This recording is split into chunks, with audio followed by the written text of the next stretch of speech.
आज के वीडियो में आपका बहुत बहुत स्वागत है। आज के वीडियो में कैंडल स्टिक के ऊपर डिस्कशन करेंगे। कैंडल स्टिक का इंट्रोडक्शन, उसकी हिस्ट्री, कैंडल स्टिक आपको कैसे यूज़ करना है, ट्रेंड के अंदर कैसे यूज़ करना है, डाउन ट्रेंड के अंदर कैसे यूज़ करना है, साइडवेज मार्केट के अंदर कैंडल स्टिक कैसे काम करता है, साथ ही साथ कैंडल स्टिक का इन्वेंशन कैसे किया था, स्टॉक मार्केट में कैसे आया, और जो कैंडल स्टिक के ऊपर जो साइकोलॉजी होती है, कैंडल स्टिक को कैसे देखना है, कैसे रीड करना है। आपको कैंडल स्टिक की खाली बॉडी और शैडो नहीं पढ़ना, आपको उसकी साइकोलॉजी को पढ़ना है। वो साइकोलॉजी कैसे हम पढ़ते हैं वो काफ़ी इंपॉर्टेंट होने वाला है आज की वीडियो में। तो आज का वीडियो पूरा ज़रूर देखेगा। तो चलिए शुरू करते हैं आज की वीडियो को। तो कैंडल स्टिक भी ऐसा चार्ट नहीं है कि अकेला चार्ट नहीं है।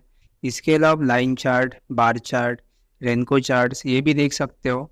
लेकिन कैंडल स्टिक सबसे ज़्यादा रिलायबल है क्योंकि कैंडल स्टिक के अंदर ओपन, हाई, क्लोज और लो चारों इंक्लूड है। अगर आप कैंडल स्टिक को बार चार्ट से कंपेयर करो तो बार चार्ट के अंदर भी ओपन, हाई, क्लोज और लो तो होते ही है, लेकिन कैंडल स्टिक पढ़ना फिर भी ज़्यादा आसान है क्योंकि कलर का डिफरेंस आ जाता है। आपने बहुत बार देखा होगा कैंडल स्टिक के अंदर बुलिश कैंडल और बेरिश कैंडल दोनों अलग अलग दिखाई देती है। लेकिन अगर बार चार्ट की बात करें तो उसके अंदर बुलिश और बेरिश कैंडल दिखाना काफ़ी मुश्किल हो जाता है। बेरिश बार कौन सा है या फिर बुलिश बार कौन सा है, उसके लिए पहले आपको ओपन और क्लोज दोनों को कंपेयर करना होगा। ये सब कंपेयर करने के बाद आपको पता लगेगा कि ये बुलिश बार है या बेरिश बार है। उससे अगर हम कैंडल स्टिक को कंपेयर करें तो कैंडल स्टिक को रीड करना काफ़ी आसान है। साथ ही साथ एक और चार्ट होता है वॉल्यूम कैंडल्स। वॉल्यूम कैंडल्स काफ़ी इंपॉर्टेंट है और काफ़ी ईजी है। आप इसे वॉल्यूम और कैंडल स्टिक दोनों को कॉम्बिनेशन मान सकते हो। जैसे कि अगर कोई बड़ी कैंडल फॉर्म होती है, साथ ही साथ उसके अंदर वॉल्यूम भी काफ़ी ज़्यादा होता है।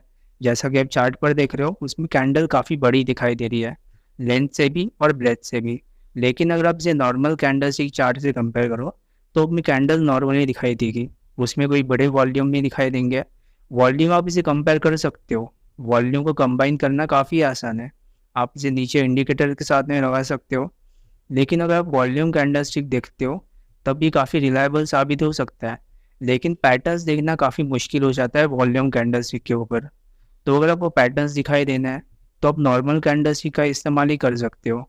वॉल्यूम कैंडल स्टिक आप इसे ट्रेड करने के लिए या फिर इंट्राडे में अगर आप काम करते हो जिसके अंदर कैंडल स्टिक आपको देखना है, वीवैप यूज़ करना है इंट्राडे के अंदर, तो उसमें आप वॉल्यूम कैंडल स्टिक यूज़ कर सकते हो। लेकिन लॉन्ग टर्म के लिए, स्विंग ट्रेड के लिए, medium term trade, short term trade के लिए ये यूज़ करना का उतना रिलायबल नहीं होता। छोटे टाइम फ्रेम के अंदर या मीडियम टर्म टाइम फ्रेम के अंदर आप नॉर्मल कैंडल स्टिक ही यूज़ कर सकते हो। तो चलिए एक बार डिस्कस कर लेते हैं कि कैंडल स्टिक के हिस्ट्री के ऊपर। तो कैंडल स्टिक का इन्वेंशन सबसे पहले मुनेसा ओमा, जो कि एक जापानीज राइस ट्रेडर थे, उन्होंने किया था। जापानीज राइस मार्केट के अंदर जो भी टर्नओवर होता था, यानी कोई खरीदता था कोई बेचता था, उसमें जो प्राइस फॉर्म होते थे उनमें चार चीज़ नोटिस की उन्होंने, ओपन, हाई, क्लोज और लो। इन चारों चीज़ों को उन्हें एक साथ लिख लिया, एक साथ नोट डाउन कर लिया और फिर जाके कैंडल स्टिक फॉर्म हो गई। कैंडल स्टिक का फॉर्मेशन का पूरा क्रेडिट उनको ही जाता है, मुनेसा ओमा 1850s के अंदर। और बाद में जाके ये स्टॉक मार्केट के अंदर इंट्रोड्यूस हुआ। स्टॉक मार्केट के अंदर ये सबसे पहले यूएस स्टॉक मार्केट के अंदर इंट्रोड्यूस हुआ था। वहाँ पर कैंडल स्टिक फॉर्मेशन काफ़ी आसान थी। नैस्डैक, जो कि पहला टेक्नोलॉजिकल एडवांस ट्रेड था, वहाँ पर सबसे पहले ऑनलाइन ट्रेडिंग डिस्कवर की गई और वहीं पर सबसे पहले कैंडल स्टिक भी इंट्रोड्यूस किया गया था। तो जैसा कि हमने पहले बात की हुई थी कि कैंडल स्टिक को आपको सिर्फ बॉडी और शैडो नहीं देखनी, उसके साथ आपको साइकोलॉजी को भी कंबाइन करना। मैं किसी स्पेसिफिक कैंडल की बात नहीं कर रहा हूँ जैसे कि मारूवोजू या हैमर, स्पेसिफिक कैंडल की बात नहीं कर रहा हूँ। कोई भी कैंडल अगर आप देखते हो तो उसके अंदर साइकोलॉजी को कंबाइन करना काफ़ी ज़रूरी है। और कैंडल तभी काम करती है, जैसे कि ट्रेंड रिवर्सल कैंडल, वो तभी काम करती है जब पहले कोई ट्रेंड मौजूद हो। अगर कोई बीच में ही कैंडल तैयार हो जाती है, साइडवेज मार्केट के अंदर कैंडल स्टिक की इंपॉर्टेंस इतनी ज़्यादा नहीं है। साइडवेज मार्केट पार होने के बाद अप ट्रेंड या डाउन ट्रेंड जब शुरू होगा तब कैंडल स्टिक की इंपॉर्टेंस ज़्यादा होगी, ना कि साइडवेज मार्केट के अंदर।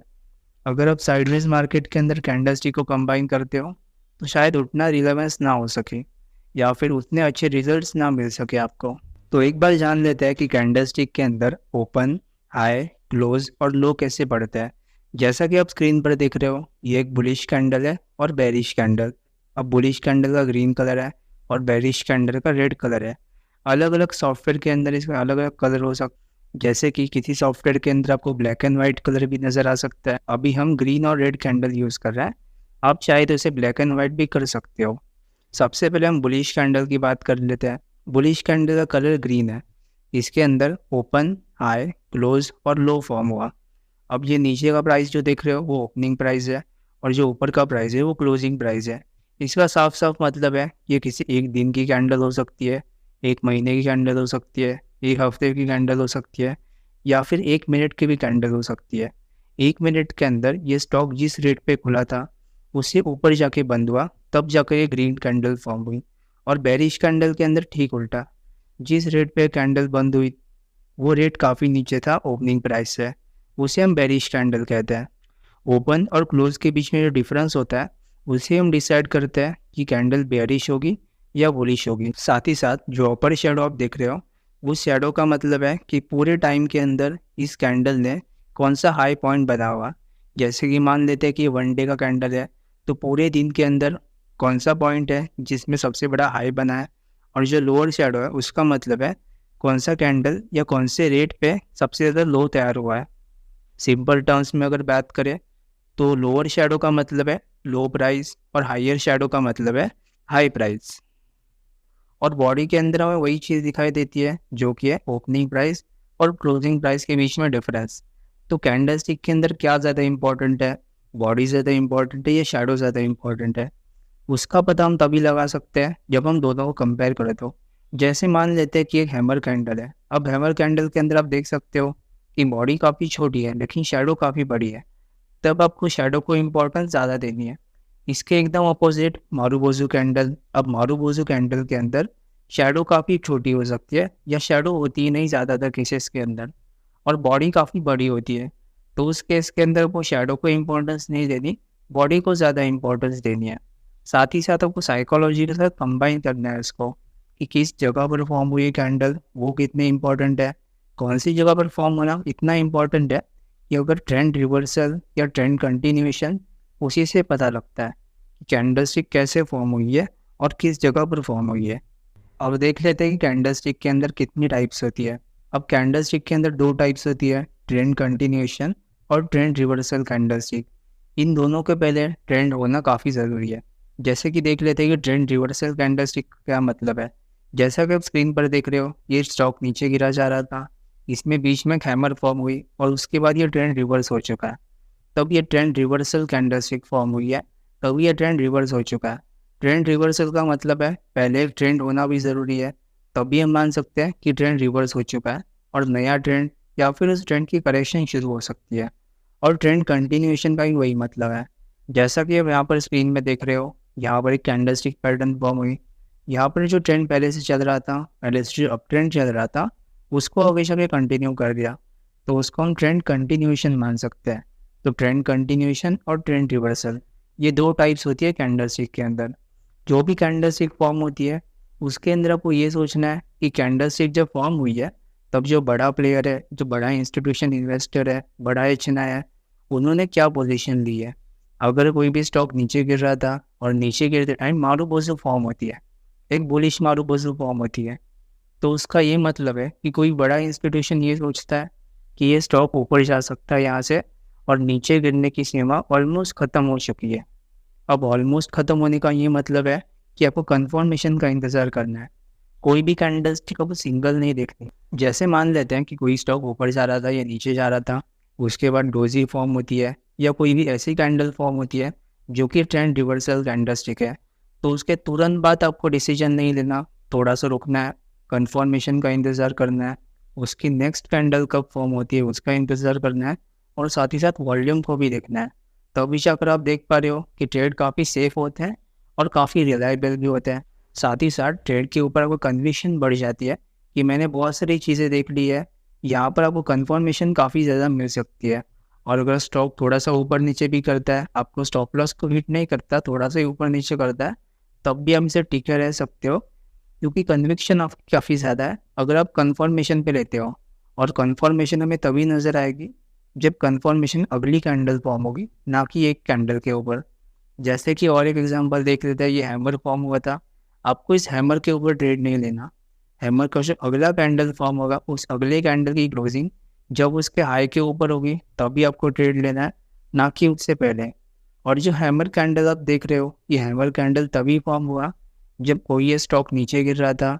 नीचे गिरते टाइम एक बड़े इंस्टीट्यूशन ने सोचा कि ये स्टॉक बहुत ज़्यादा नीचे गिर रहा है, इससे ज़्यादा नीचे से नहीं जाना चाहिए, और ये इसकी इंट्रिंसिक वैल्यू और फेयर वैल्यू पे आ चुका है। तो वहाँ से एक बड़े इंस्टीट्यूशन ने बाइंग शुरू की और बाद में जाके ये स्टॉक ऊपर आ गया। वॉल्यूम का सपोर्ट होना चाहिए, कि जिसकी चर्चा हमने पहले वीडियो में की हुई थी। तो अगर आपने हमारा पहला वीडियो नहीं देखा कैंडलस्टिक या टेक्निकल एनालिसिस के इंट्रोडक्शन के ऊपर, तो लिंक डिस्क्रिप्शन के अंदर है, आप इसी वीडियो को देख सकते हैं ये वीडियो खत्म होने के बाद। आगे आने वाले वीडियोस के अंदर हम बहुत सारे कैंडलस्टिक पैटर्न के ऊपर डिस्कशन करेंगे, कैंडलस्टिक की साइकोलॉजी के बारे में। जैसे कि हमने इस बार हैमर की बात की हुई थी कि हैमर कैसे फॉर्म होता है, उसको हम और इन डिटेल आगे के वीडियोस में भी डिस्कशन करेंगे। तो अगर आपने हमारा चैनल अभी तक सब्सक्राइब नहीं किया तो चैनल सब्सक्राइब कर दीजिएगा, क्योंकि इसी तरह की और भी वीडियोस हम आपके लिए लाने की कोशिश करेंगे। तो कैंडलस्टिक के ऊपर और एक पॉइंट डिस्कस कर लेते हैं, जो कि कैंडलस्टिक आपको कहाँ पर यूज़ कर दिया, ट्रेंड के अंदर या फिर ट्रेंड रिवर्सल के अंदर या फिर साइडवेज के अंदर। तो जब भी आप अप ट्रेंड देखोगे या फिर डाउन ट्रेंड देखोगे, उसमें आप कैंडलस्टिक काफ़ी अच्छे से यूज़ कर सकते हो, जैसे कि लॉन्ग करने के लिए या फिर शॉर्ट करने के लिए भी उसी के अंदर कैंडलस्टिक का यूज़ काफ़ी अच्छे से हो सकता है। लेकिन साइडवेज मार्केट की अगर बात करें तो, और फिर कोई एक रेंज के अंदर कारोबार हो रहा है, तो उसके अंदर कैंडलस्टिक यूज़ करना उतना आसान नहीं होता। अगर आप शॉर्टर टाइम फ्रेम में देखो तो सपोर्ट और रेजिस्टेंस तो फॉर्म हो ही रहती है। रेजिस्टेंस के आसपास आपको कोई ना कोई ऐसी ट्रेंड रिवर्सल कैंडल तो मिल जाएगी जिसके बाद ट्रेंड रिवर्स हो रहा है और नीचे आने की कोशिश कर रहा है, और सपोर्ट के आसपास भी आपको कोई ऐसी कैंडल मिल जाएगी जिसके बाद ऊपर जाने की कोशिश कर रहा है वो स्टॉक, लेकिन वो टाइम ज़्यादा इफेक्टिव नहीं होता। साइडवेज मार्केट के अंदर आप स्विंग ट्रेड कर सकते हो, लेकिन लॉन्ग टर्म के लिए या मीडियम टर्म के लिए ट्रेड लेना काफ़ी मुश्किल हो जाता है। साइडवेज मार्केट जैसे ही पार हो जाता है, ब्रेकआउट या ब्रेकडाउन आता है, उसके बाद हम ट्रेड ले सकते हैं। कंटिन्यूएशन कैंडल भी वैसी ही होती है, पहले कोई ट्रेंड होना चाहिए तभी उसको कंटिन्यूएशन होगी। कैंडलस्टिक के अंदर या चार्ट पैटर्न्स के अंदर एक और मिथ की बात कर लेते हैं, इसकी चर्चा हमने पहले वीडियो में भी की हुई थी कि आप कैंडलस्टिक के या टेक्निकल एनालिसिस से सिर्फ शॉर्ट टर्म के ट्रेड ले सकते हो और मीडियम टर्म्स के ट्रेड, आप लॉन्ग टर्म का ट्रेड नहीं ले सकते। लेकिन ये बात एकदम गलत है। आप मंथली चार्ट या फिर मंथली कैंडलस्टिक देख के लॉन्ग टर्म के भी ट्रेड ले सकते हो। मंथली कैंडलस्टिक हो, डेली कैंडलस्टिक हो या फिर 1 मिनट का कैंडल, 5 मिनट का कैंडल, उसके अंदर आपको ऑलमोस्ट सेम पैटर्न्स नज़र आएंगे, कोई फ़र्क नहीं होगा। अगर कोई ट्रायंगल फॉर्म हो रहा है 5 मिनट के अंदर, तब वही ट्रायंगल आपको 1 मंथ के ट्रायंगल में फॉर्म होगा। लेकिन अगर आप एक्यूरेसी रेट को कंपेयर करो तो 1 मिनट का कैंडल, 5 मिनट का कैंडल, इसके अंदर एक्यूरेसी थोड़ी कम हो सकती है। लेकिन अगर 1 वीक के कैंडल में कोई ट्रायंगल देखते हो या 1 वीक के कैंडल के अंदर कोई morning star, evening star, hammer, ये सारे कैंडल्स देखते हो, तो 1 वीक के अंदर कंफर्मेशन थोड़ी सी ज़्यादा हो सकती है। लेकिन फिर भी कैंडल अगर 1 वीक की हो या फिर 5 मिनट की हो, दोनों के अंदर आप यूज़ कर सकते हो। कैंडलस्टिक हो, चार्ट पैटर्न्स या फिर ट्रेडिंग साइकोलॉजी, ये सब हर एक टाइम फ्रेम पे काम करता है, ना कि किसी स्पेसिफिक टाइम फ्रेम के अंदर। तो आज की वीडियो में बस इतना ही। अगले वीडियो के अंदर हम कैंडलस्टिक को इन डिटेल डिस्कस करेंगे, एक स्पेसिफिक कैंडलस्टिक को डिस्कस करेंगे, साथ ही साथ उसकी साइकोलॉजी को भी डिस्कस करेंगे। तो अगर आपने हमारा चैनल अभी तक सब्सक्राइब नहीं किया तो हमारे चैनल को भी सब्सक्राइब कर दीजिएगा और उस बेल आइकन को प्रेस कर दीजिएगा। Thank you.